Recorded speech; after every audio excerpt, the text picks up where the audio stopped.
Bab 363. Kamu juga harus mati. Peta lanskap itu datang membawa ancaman besar. Permukaan tanah runtuh bagai terjadi gempa bumi. Dari tidak jauh, ekspresi wajah ketua menjadi semakin serius. Peta lanskap ini adalah benda pusaka milik keluarga Su.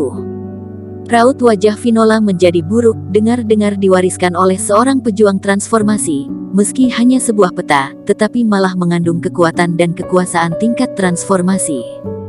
Bagus sekali, kata ketua dengan kepala mengangguk. Sudah tidak ada lagi transformasi yang tersisa pada zaman sekarang.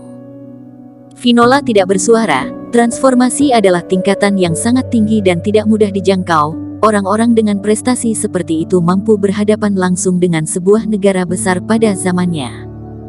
Tetapi tingkatan itu bukanlah tidak ada. Misalnya kakek tua misterius itu, yang tak lain adalah guru Vinola Su. Boom, ham. Badan Erikin terus tertekan hingga tidak berdaya. Bagai baja yang ditekan, badannya mulai mengeluarkan sedikit gelombang dan kerutan. Erik menarik sebuah pedang kingtong, meluapkan semua energi dalam tubuh, mengangkat kepala dan berteriak keras, langsung mengayunkan pedang ke arah peta lanskap. Jurus 13 tebasan ketiga. Pedang dengan kekuatan menakutkan mengarah ke peta lanskap. Meski tebasan ketiga pada jurus 13 tebasan sangatlah berbahaya, namun malah sama sekali berarti saat berhadapan dengan peta lanskap itu. Saat menyentuhnya, tebasan itu seketika pudar dan menghilang. Erik menggigit gigi, sekujur tubuh terasa sakit karena tekanan itu, hampir tidak mampu berdiri tegak.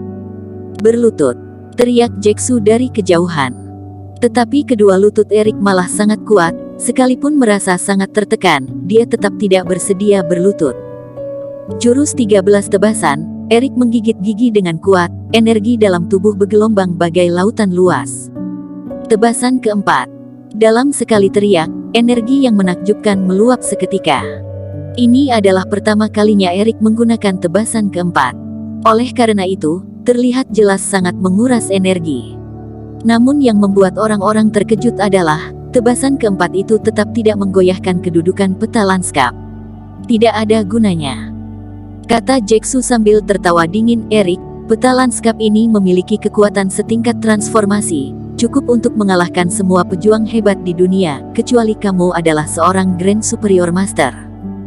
Peta lanskap itu tidak mengalami perubahan apapun, masih lanjut menimpa. Pori-pori kulit pada badan Erik telah mulai mengeluarkan darah segar, tulangnya bercahaya, mulai tidak kuat menahannya. Tidak perlu dilihat lagi, setelah senjata misterius transformasi keluar, siapapun pasti akan mati. Teddy menggelengkan kepala, berbalik badan bersiap-siap pergi. Tunggu dulu. Richard Kiao malah menghadangnya, berkata, sudah menyaksikan begitu lama, tunggulah sebentar lagi. Di bawah peta lanskap itu, tiba-tiba saja muncul sebuah pot berwarna hijau. Pot itu tergantung di tengah langit, menghambat pergerakan peta lanskap sesaat, namun hanya sesaat. Ini cukup berharga. Mata Jeksu sedikit terpejam, berkata dengan nada datar. Erikin memanfaatkan kesempatan itu demi menyatukan semua tenaga ke dalam telapaknya. Jurus 13 tebasan kelima.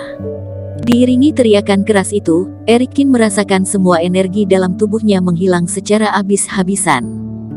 Tebasan kelima membuat badannya seperti dikorek hingga kosong. Darah segar termuntah dari mulut Erik, dalam seketika, kesadarannya mulai melemah. Melakukan tebasan kelima dengan kemampuan yang Erik miliki saat ini, jelas-jelas sedang mempertaruhkan nyawa sendiri. Tidak berbicara soal berhasil tidaknya, sekalipun berhasil, mungkin saja akan merugikan dirinya sendiri, bahkan meninggalkan luka yang sulit tersembuhkan. Jurus 13 tebasan keenam. Hanya saja, di saat inilah, seolah terdengar sebuah suara lain dari hati Erik. Seketika, Erik merasa tangan yang menggenggam pedang kingtong menjadi sangat ringan. Seperti ada sebuah tangan lain yang membantunya. Dengar-dengar tebasan ke-13 dalam jurus 13 tebasan dapat membelah langit dan bumi, sungguh kekuatan yang tidak terkalahkan. Dan tebasan ke-6, dikabarkan cukup untuk membunuh seorang Grand Superior Master. Hawa mematikan dalam pedang, langsung menembus udara dengan sangat cepat. Hua, laa. Terdengar bunyi jernih di dalam ruangan. Kejadian mencengangkan terjadi. Peta lanskap itu hancur di tengah langit. Hancur menjadi dua bagian. Sebuah senjata misterius transformasi mengalami kerusakan parah akibat teknik itu. Semua tekanan yang kuat menghilang seketika. Peta lanskap itu terpencar kedua arah, terlihat sangat hening. Situasi sekitar diam tanpa sedikit pun suara. Semua mata tercengang melihatnya. Satu tebasan menghancurkan peta lanskap. Ini sama sekali tidak mungkin dilakukan oleh seorang superior master. Tidak mungkin, tidak mungkin. Yang paling panik di antara mereka, tak lain adalah Jae-Soo. Jika peta lanskap saja bisa dihancurkan, maka hari ini tidak ada kemungkinan menang untuknya lagi. Raut wajah Erik menjadi senagat dingin, dia menyimpan kembali pedang Kingtong miliknya, tatapan mata suram tertuju pada Jae-Soo. "Jack, ajalmu sudah tiba." Suara dingin Erik Kin terdengar seperti perintah pencabutan nyawa, membuat orang-orang merinding ketakutan. Satu detik berikutnya, badan Erik Kin menghilang tiba-tiba, hanya meninggalkan sebuah cahaya emas di tengah langit.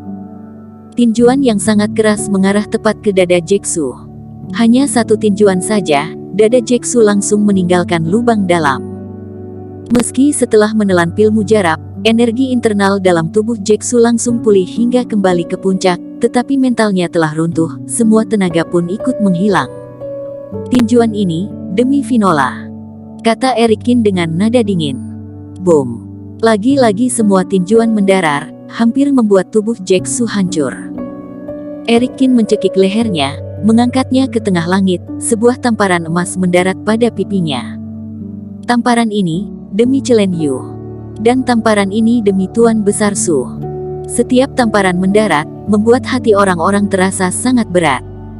Sedangkan saat ini, tulang wajah Jae-Soo telah hancur semua. Lengannya juga dipatahkan secara paksa oleh Erik, kini tergeletak bagai seekor anjing mati. "Tidak mungkin, tidak mungkin," teriak Jae-Soo dengan sangat menggila. "Aku adalah kebanggaan langit, bagaimana mungkin kalah dari rakyat miskin sepertimu?" Teriak Jae-Soo dengan keras, "Aku tidak akan kalah, aku tidak akan kalah. Semua palsu, semua ini tidak benar." Peng! Erik Kin menendang lutut Jae-Soo menggunakan kaki terkuatnya, sontak membuatnya terjatuh lutut ke tanah. "Hahaha, aku tidak akan kalah, Erik Kin, kamu hanyalah seorang rakyat miskin, atas dasar apa?" "Pia." Sebelum perkataannya terucap semua, sebuah tamparan Erik Kin pun mendarat. "Sudah aku katakan, hari ini juga aku akan menghancurkan semua sifat angkuh dan aroganmu."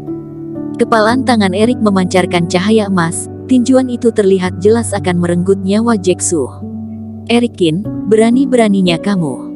Di saat inilah, Simon Zhou murka, langsung menolak kaki, sebuah hawa mematikan mendekati Erik. Erik Kin menatapnya dingin, berteriak keras, "Kamu juga harus mati." Boom! Tinjuan Erik Kin diayunkan dengan keras menuju tubuh Simon. Dua tinjuan bertemu. Inilah puncak pertarungan yang sesungguhnya. Badan Simon Zhou terdorong beberapa langkah ke belakang, jari tangannya robek, lengan terasa mati rasa. Sedangkan Erik Kin juga tidak bernasib terlalu baik, baru saja menghadapi sebuah pertarungan besar, kini langsung dihadapkan dengan Simon Zhou yang sudah mencapai puncak Superior Master. Baginya, ini bukanlah kabar yang membahagiakan.